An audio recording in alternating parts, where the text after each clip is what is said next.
Hi friends, welcome to another video. Mahindra தரப்புலேருந்து என்ன பண்ணியிருக்காங்கன்னு பார்த்தீங்கன்னா, மகேந்திரா XUV 700 அப்படிங்கிறது வந்து மகேந்திரா XUV 7XO அப்படின்னு சொல்லிட்டு ரீநேம் பண்ணியிருக்காங்க. ஸோ இந்த ஃபேஸ் லிஃப்டட் XUV 700 அதாவது வந்து 7XO அப்படிங்கிற ரீநேமோட வரப்போகுது. ஜனவரி 5th அன்னைக்கு வந்து லான்ச் பண்ண போகிறாங்க. ஸோ 2026ஓட ஃபஸ்ட்டு மகேந்திரா லான்ச் வந்து பார்த்தீங்கன்னா இந்த 7XO அப்படின்னு சொல்லிட்டு மகேந்திரா தரப்பில் சொல்லியிருக்கிறாங்க.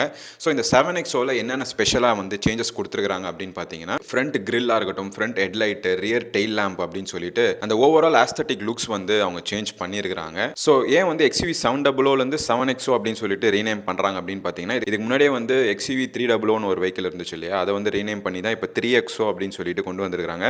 ஸோ இப்போ வந்து அந்த நேம் பேட்டர்னை வந்து ஃபாலோ பண்ணணும், ஒரே மாதிரி நேம்ஸ் இருக்கணும் அப்படிங்கிறதுனால வந்து 700 அப்படிங்கிறது வந்து 7XOவாக வந்து இப்போ மாற்றுறாங்க. ஸோ மெக்கானிக்கல் வைஸ் வந்து பார்த்தீங்கன்னா அதே 2.2 லிட்டர் எம்ஆக் டீசல் கொடுக்குறாங்க அண்ட் 2 லிட்டர் டர்போ பெட்ரோல் வந்து அப்படியே கேரி ஃபார்வர்ட் பண்ணுறாங்க. அண்ட் ஆல்சோ வந்து கியர் பாக்ஸ் ஆப்ஷன்ஸுமே வந்து சேம் தான். உங்களுக்கு 6 speed torque converter and 6 speed மேனுவலில் தான் உங்களுக்கு கிடைக்க போகுது. பட் வந்து இன்டீரியரில் வந்து பார்த்தீங்கன்னா ட்ரிபிள் ஸ்க்ரீன் செட்டப் கொடுத்துருக்காங்க, same as XUV 9S 7 seater electric SUV from Mahindra.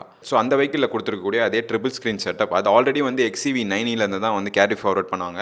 இப்போ வந்து அது அப்படியே XUV 7XOக்குமே வரப்போகுது. And second row captain seats வந்து பார்த்தீங்கன்னா வென்டிலேட்டட் ஃபங்க்ஷனோட வந்து கொடுத்துருக்காங்க. அண்ட் ஃப்ரண்ட்டில் வந்து பார்த்தீங்கன்னா பாஸ் மோட் யூஸ் பண்ணி நீங்கள் ஃப்ரண்ட் பேசஞ்சர் சீட்டை வந்து புஷ் பண்ணிக்க முடியும். அண்ட் ரியர் டெயில்கேட்மே வந்து பார்த்தீங்கன்னா எலக்ட்ரிக்கலி ஆப்ரேட்டடாக கொண்டு வர வாய்ப்பு இருக்குது அப்படிங்கிற மாதிரி சொல்கிறாங்க. லான்ச்க்கு அப்புறம் தான் அது வந்து நமக்கு கிளாரிட்டியாக தெரியும். அண்ட் ஆல்சோ வந்து ஹெட்ஸ்அப் டிஸ்பிளேயுமே வந்து எக்ஸ்பெக்ட் பண்ணிட்டு இருக்கிறோம். ஸோ அது எப்படின்றது வந்து லான்ச்க்கு அப்புறம் தான் நமக்கு வந்து கிளாரிட்டியாக தெரியும். ஸோ இப்போ நீங்கள் ரீசெண்டாக வந்து XUV 700 பர்ச்சேஸ் பண்ணியிருந்தீங்க அப்படின்னு சொன்னால் ஃப்ரம் ஜான்வரி 2026 வந்து அது XUV 7XOவாக வந்து ரீநேம் பண்ணி வரப்போகுது.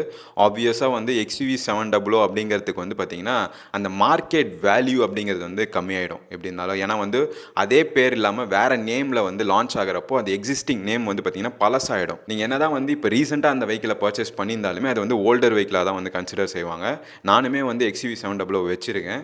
ஸோ இதுக்கப்புறம் வந்து XUV 7XO அப்படின்னு சொல்லிட்டு அந்த ப்ராடக்ட்டோட நேம் வந்து டோட்டலாக மாறுறப்போ அந்த ரீநேம் பண்ணதுக்கே வந்து பார்த்தீங்கன்னா நம்மளுடைய XUV 700 அப்படிங்கிறது வந்து அது அவுட் கோயிங் மாடல் தானே அப்படின்னு சொல்லிட்டு மார்க்கெட்டில் பேச ஆரம்பிச்சிருவாங்க. ஸோ அதுவே வந்து எக்ஸிஸ்டிங் XUV யூசர்ஸ்க்கு வந்து ஒரு வருத்தம் தான். எனக்குமே அப்படி தான் இருக்குது. ஸோ இந்த XUV 700 7XOக்கு ரீநேம் பண்ணதை பற்றி நீங்கள் என்ன நினைக்கிறீங்கன்ற உங்கள் கருத்தையுமே வந்து கமெண்ட் செக்ஷனில் பதிவு பண்ணுங்கள். நிறைய கான்டென்ட்ஸ் வந்துட்டே இருக்குது. So subscribe to Pulse Up and follow our official Instagram page Pulse Up Official.